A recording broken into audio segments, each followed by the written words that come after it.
FM, il est 22h.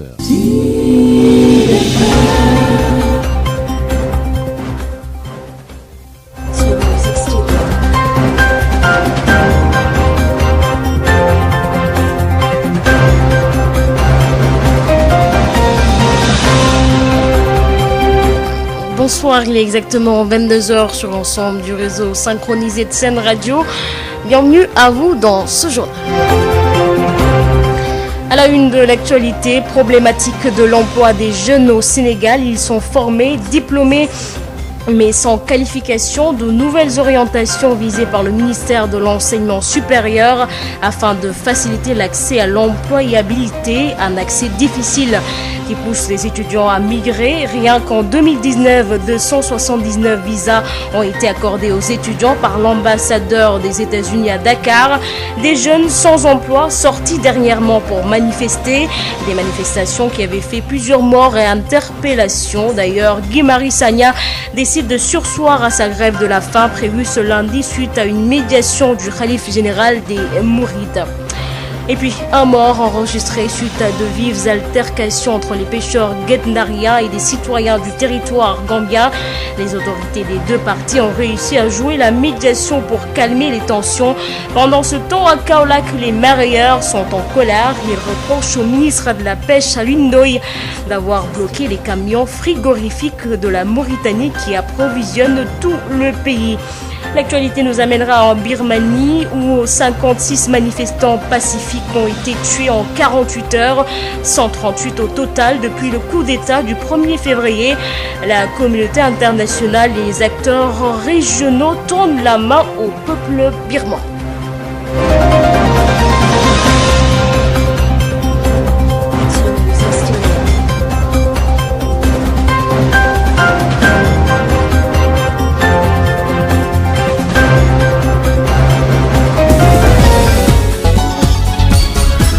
Aïssatou Gueye-Ba. À la présentation, Alioune Badara Socé assure la mise en onde de ce journal problématique de l'emploi des jeunes au Sénégal. Un atelier de normalisation des masters. Le ministre de l'Enseignement supérieur et de la Recherche annonce des réformes pressantes pour l'effectivité du système de diplomation. Selon Cheikh Oumar Anne, des solutions concrètes sont en vue pour régler la question de l'employabilité des jeunes. Selon le ministre, il y aura une réorganisation des formations en licence et en master pour régler la professionnalisation des filières. Voici Cheikh Oumar Anne, ministre de l'Enseignement supérieur, au micro de Moustapha Sall. Un séminaire sur la normalisation des masters dans nos institutions universitaires du Sénégal. Il faudra expliquer pourquoi le mot normalisation. Dans notre système d'enseignement supérieur public, nous avons 295 masters. Nous avons 26 000 étudiants en master. Le nombre de masters professionnels est très limité. Les étudiants qui viennent faire un master 1, master 2 pour 2 ans, passent 5 ans dans le système. Aucun étudiant ne passe en master 2, ne réussit son master 2 en une année. Tous les étudiants qui viennent en master 2, ils redoublent en master 2 avant de réussir. Ce dispositif, il n'est pas performant, il n'est pas ce que nous attendons de notre système d'enseignement supérieur. Donc il faudra normaliser. Ce qui fait qu'aujourd'hui, nous avons réuni les chefs d'établissement qui ont en charge le volet académique dans nos universités et certains partenaires sociaux, tous du corps professoral, pour réfléchir, entre guillemets, dans un système d'enseignement supérieur où on a 295 masters pour 800 professeurs de rang A et 25 000 étudiants. Il y a énormément de dysfonctionnement. Tous les étudiants en licence veulent aller faire un master, c'est parce qu'ils n'ont pas une formation qui leur permette d'accéder à l'emploi. La question, elle est claire. Donc, il faudra normaliser tout cela. Et la deuxième étape, nous allons nous ouvrir aux étudiants, à tout le monde, à la communauté nationale, au secteur privé, au gouvernement, aux décideurs, aux différents ministères qui sont impliqués. La réforme de fond, tout devra aller vers la professionnalisation des filières et l'employabilité de nos diplômés. Parce que la finalité, c'est qu'ils puissent trouver un emploi et contribuer au développement économique et social de notre pays. Je viens de donner des instructions aux recteurs et aux chefs d'établissement d'enseignement supérieur de rencontrer dès leur retour jeudi ou vendredi les étudiants et les personnels administratifs, techniques et de services pour que la semaine prochaine, personnellement, je puisse les recevoir et qu'on lance la procédure. Parce qu'il faut aller très vite Pourquoi on a décidé de faire cette réunion? Parce qu'il faut que dès cette année, on puisse tamer la réforme. Et ce sera dans un mois. Tout cela devra être finalisé. Un accès difficile à l'employabilité qui pousse les étudiants à migrer. Rien qu'en 2019, 279 visas ont été accordés à des étudiants.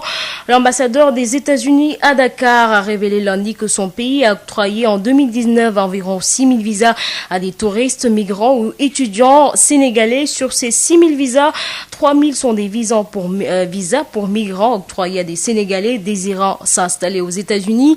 Il a signalé qu'à l'aéroport international Blaise Diagne, la compagnie aérienne Delta Airlines a fait passer de 3 à 6 le nombre de ses vols par semaine. Globalement, il évolue à 44% le taux de visa accordé sur les demandes enregistrées annuellement, promettant de continuer à recevoir des migrants légaux, touristes, businessmen ou étudiants.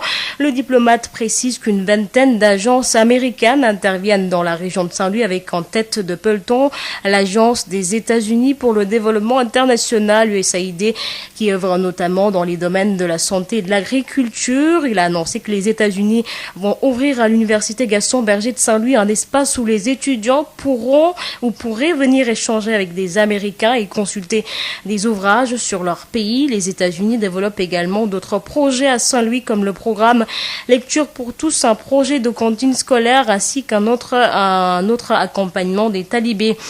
Élèves coraniques en élevage, des jeunes sans emploi sortis dernièrement pour manifester, des manifestations qui avaient fait plusieurs morts et interpellations. D'ailleurs, Guy Marius Sagna décide de surseoir à sa grève de la faim prévue ce lundi suite à une médiation du khalife général des Mourides, le khalife qui avait demandé à tous les acteurs de surseoir à leur manifestation pour trouver leur solution ou une solution selon son conseil qui conforme le transfèrement de Guy Marius Sagna à Sébikotane. Écoutons maître Moussa Sarr, joint par El Hadj Malick Ndiaye. Effectivement, mon client, la semaine dernière, m'avait indiqué qu'il entendait entamer une grève de la faim à partir de ce jour pour demander la libération de tous les détenus politiques arrêtés dans l'affaire Ousmane Sonko. Mais entre-temps, il y a une délégation du vénéré Serigne Mountakha Mbacké, khalife général des Mourides, qui a entrepris une médiation et a demandé à tous les acteurs de surseoir à leur manifestation, à toute activité, pour trouver une solution concernant tous ces détenus-là. C'est à la suite de cette médiation que Guy Marius Sagna a décidé de surseoir à sa grève de la faim. Oui, c'est confirmé. Sauf erreur de ma part, Guy est transféré à Sébikotane depuis vendredi. Et donc, c'est tout à fait normal. Il n'y a rien d'extraordinaire, il n'y a rien de particulier, c'est la procédure normale. Parce qu'il passe au Cap Manuel pour faire une quinzaine par rapport à la Covid et après un dispatching se fait. Donc il n'y a rien de normal. C'est dans le cadre de la procédure normale. Et à Kaffrine, les responsables et militants de l'Alliance pour la République et de Benno Bokk Yakaar ont regretté les douloureux événements sanctionnés par des pertes en vies humaines et de destruction de biens. Ils réitèrent leur engagement à côté du régime et pensent que le seul et unique objectif est de travailler pour un Sénégal émergent. Talla Cissé a lu la résolution au nom du Benno Bokk Yakaar de Kaffrine. Ces propos sont recueillis par Mamadou Camara. Nous sommes réunis en assemblée générale sous la présidence effective du camarade Abdoulaye Seydou Sow, ministre de l'urbanisme, du logement et de l'hygiène publique, à l'effet pour soutenir le président de la République du Sénégal, M. Macky Sall. Dans un contexte marqué par la crise sanitaire de la pandémie de la Covid-19 et ses contingents socio-économiques, aussi bien au plan national qu'international, les récents troubles à Dakar et dans certaines localités du pays et ayant occasionné mort d'hommes blessés et plusieurs dégâts matériels dont des édifices publics, symboles des institutions. L'Assemblée générale, mesurant à sa juste valeur les enjeux à court, moyen et long terme au plan local et national, présente ses condoléances au président de la République, au peuple sénégalais et aux familles éprouvées. Exprime sa compassion aux blessés et aux victimes des dégâts matériels et réitère le soutien, la loyauté et la reconnaissance infaillible des populations kaffrinoises à son Excellence le président Macky Sall. L'engagement et la détermination indéfectible des militantes et des militants de toute la coalition Benno Bokk Yakaar, ainsi que de toute la population de Kaffrine, à ne ménager aucun effort pour accompagner son Excellence le président Macky Sall pour un Sénégal émergent. Je vous le disais en titre, suite à de vives altercations entre des pêcheurs guet-ndariens et des citoyens à Sagna, en territoire gambien. Un mort a été enregistré au cours de ces altercations. Les autorités sénégalaises et gambiennes ont réussi à jouer la médiation pour faire revenir le calme. Moustapha Dia, le secrétaire général de l'Union nationale des pêcheurs artisanales du Sénégal, regrette les incidents et appelle les parties à la paix. Moustapha Dia est au micro de Mamadou Camara. Moustapha Dia, secrétaire général de l'UNAPAS. Nous nous sommes réveillés aujourd'hui dans la torpeur et dans l'inquiétude, parce que des événements sont en train de se dérouler sur le territoire gambien. Un conflit né d'une altercation entre un pêcheur sénégalais et un gardien gambien. Il s'en est suivi une perte en vies humaines. Le gardien gambien est mort de ces altercations. Et toute la population gambienne s'est soulevée pour attaquer les pêcheurs sénégalais. Nous le regrettons amèrement. Les autorités sénégalaises et les autorités gambiennes, donc depuis ce matin, n'ont ménagé aucun effort pour circonscrire la situation, ramener les populations au calme. Et aujourd'hui, au moment où nous parlons, nous pensons que l'armée qui s'est déplacé, qui est venu sur place, maîtrise la situation. Nous le regrettons. Il y a eu des blessés, il y a eu des pêcheurs qui ont été arrêtés. Nous invitons nos autorités, parce que les populations gambiennes et les populations sénégalaises travaillent ensemble depuis plusieurs années. Et ces relations ont été renforcées par la présence de quelques usines de farine de poisson qui signent des contrats avec des pêcheurs sénégalais. C'est la raison pour laquelle les pirogues sénégalaises sont là-bas en Gambie, pour travailler comme contractuels pour des usines de farine de poisson. Donc vraiment, nous souhaitons que le calme revienne. Nous souhaitons que les relations entre les pêcheurs sénégalais et la population gambienne se normalisent. Nous remercions nos autorités. Le ministère de la Pêche, depuis ce matin, n'a ménagé aucun effort. Et du côté également gambien, c'est exactement la même chose. Ils ont mobilisé toutes les forces de défense pour ramener et maîtriser la population. Nous nous en félicitons et nous remercions vivement les autorités et espérons que la situation va revenir au calme et que les Gambiens et les Sénégalais vont, comme par le passé, renouer les bonnes relations. Restons dans le secteur de la pêche à Kaolack. Les mareyeurs sont très remontés contre le ministre de la Pêche, Alioune Ndoye. Selon eux, depuis 2 semaines, il a bloqué les camions frigorifiques de la Mauritanie qui approvisionnent tout le pays, un espace de poissons rare et accessible aux populations. L'Union des mareyeurs du Sénégal du marché central aux poissons de Kaolack qualifie cette attitude du ministre d'illégal et il menace même de descendre dans la rue si une solution n'est pas trouvée. Écoutons Atou Ndiaye, premier vice-président chargé de la communication et des affaires extérieures du marché central aux poissons de Kaolack au micro de Mamadou Camara. Pour dénoncer vraiment l'attitude du ministre de la Pêche, M. Alioune Ndoye.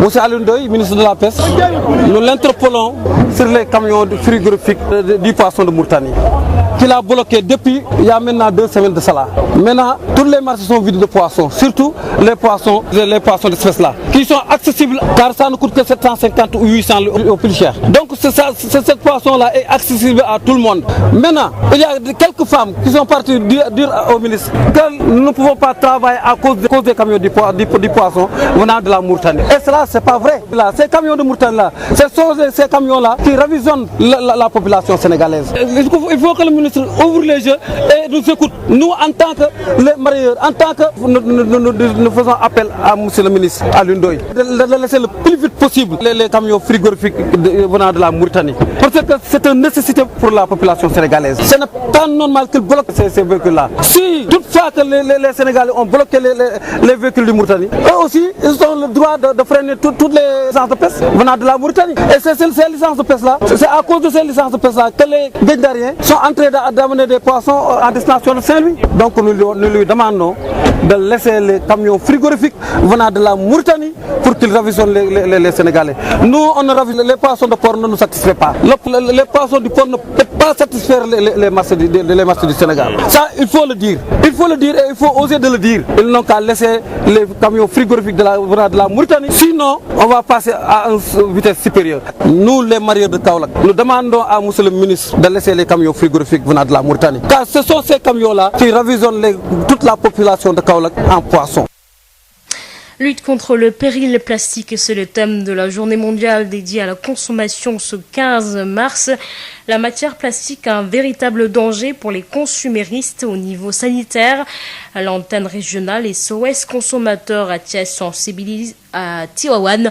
Babacar Sow. Lutte contre la pollution plastique, c'est le thème choisi cette année au niveau mondial par Consumer International en vue de célébrer la journée de mobilisation en faveur du consommateur ce 15 mars. La Fédération mondiale consumériste veut inciter les consommateurs du monde entier à adopter et promouvoir les habitudes beaucoup plus durables en abandonnant l'usage du plastique au quotidien. Elhadji Siré Balé Diallo, président antenne régionale SOS consommateurs à Thiès en visite à Tivaouane. Consumer International, qui est la Fédération mondiale des associations de consommateurs, a choisi pour cette année un nouveau thème d'actualité, lutter contre la pollution plastique, pour inciter les consommateurs du monde entier à adopter et promouvoir des habitudes de consommation plus durables. Il s'agit de faire des campagnes de sensibilisation auprès des consommateurs pour réduire, à défaut d'annihiler totalement l'usage massif du plastique dans notre quotidien. Le plastique est certes un matériau très utile au quotidien, et cela impacte très négativement et menace même notre santé. La matière plastique, un impact très négatif sur notre environnement, une menace qui pèse sur notre santé. Un appel aux consommateurs pour adopter de nouvelles habitudes selon SOS consommateurs qui demande la promulgation de la loi sur le prix et la protection du consommateur votée en 2020 à l'Assemblée nationale. Siré Balé Diallo. Il y a des habitudes que le consommateur doit prendre, comme par exemple se munir d'un sachet, d'un sac lavable et réutilisable pour des achats au marché ou dans les espaces commerciaux. Mais le constat est que notre production et notre consommation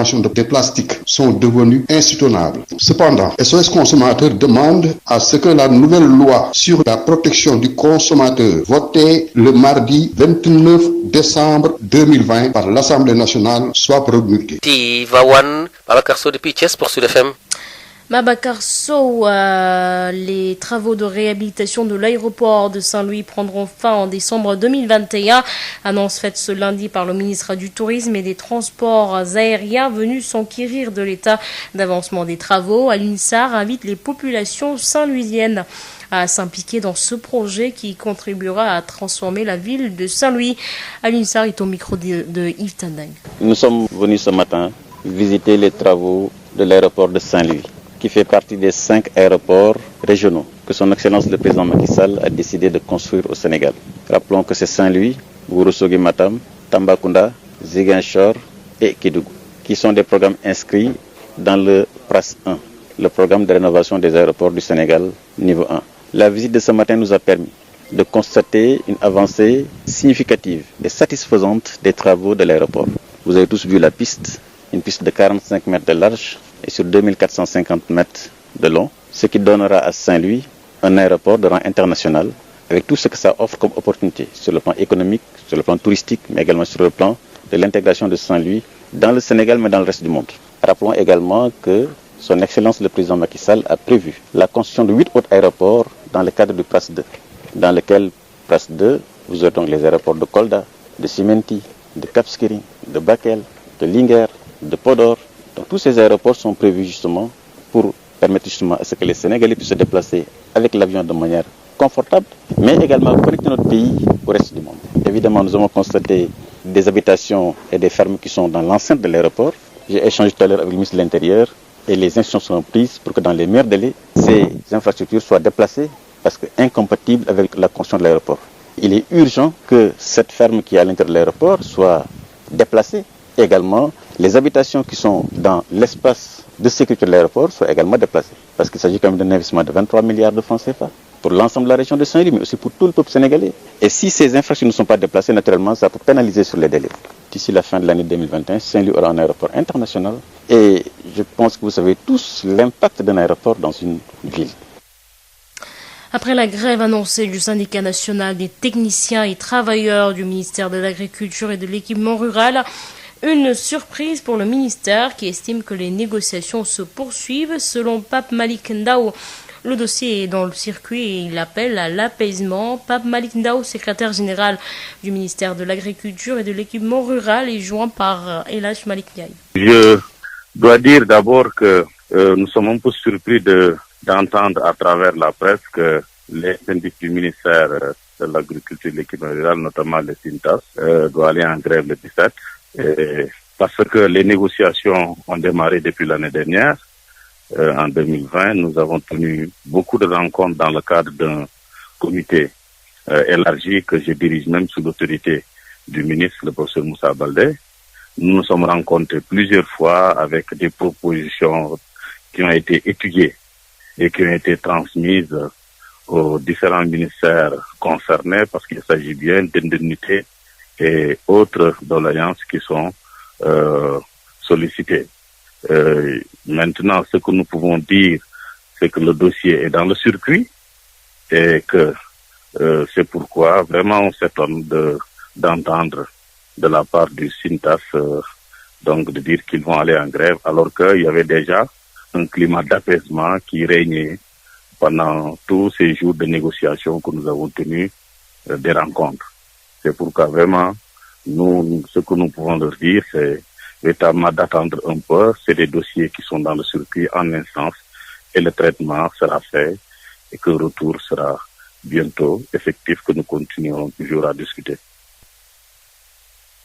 Un historien guinéen, Djibril Tamsir Niane, décédé à Dakar, a rejoint sa dernière demeure ce lundi au plus grand cimetière de Conakry à l'occasion d'un symposium organisé. Le chef de l'État guinéen, diplomate, membre du gouvernement, famille, proches et connaissances du défunt ont honoré la mémoire de l'auteur du célèbre roman L'épopée du Manding. Tous ont parlé d'une perte immense pour l'Afrique. Le continent africain a perdu l'un de ses dignes fils, nous dit notre correspondant depuis Conakry, Amadou Ribari.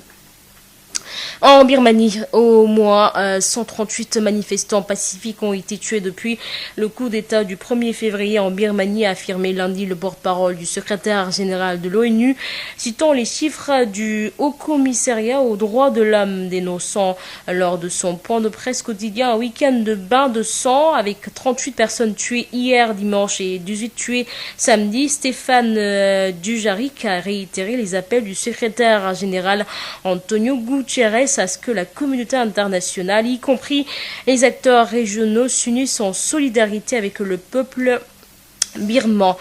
En Espagne, l'Espagne qui a pris à son tour lundi la décision de suspendre à titre de précaution l'injection de plusieurs autres pays après le signalement des faits secondaires, a annoncé le ministre de la Santé. L'Italie, l'Allemagne, l'Indonésie ont également annoncé la suspension de l'utilisation du vaccin AstraZeneca. La France, elle, suspend l'utilisation du vaccin AstraZeneca par précaution en attendant un avis de l'autorité européenne du médicament qui sera rendu mardi 16 mars, a annoncé le président français Emmanuel Macron lors du 26e sommet franco-espagnol. Nous l'écoutons au micro de Sen Radio. Plusieurs partenaires européens ont décidé de suspendre l'usage du vaccin AstraZeneca. Jusqu'à il y a quelques minutes, les autorités sanitaires allemandes. L'autorité européenne, l'EMA, rendra demain après-midi un avis sur le recours à ce vaccin.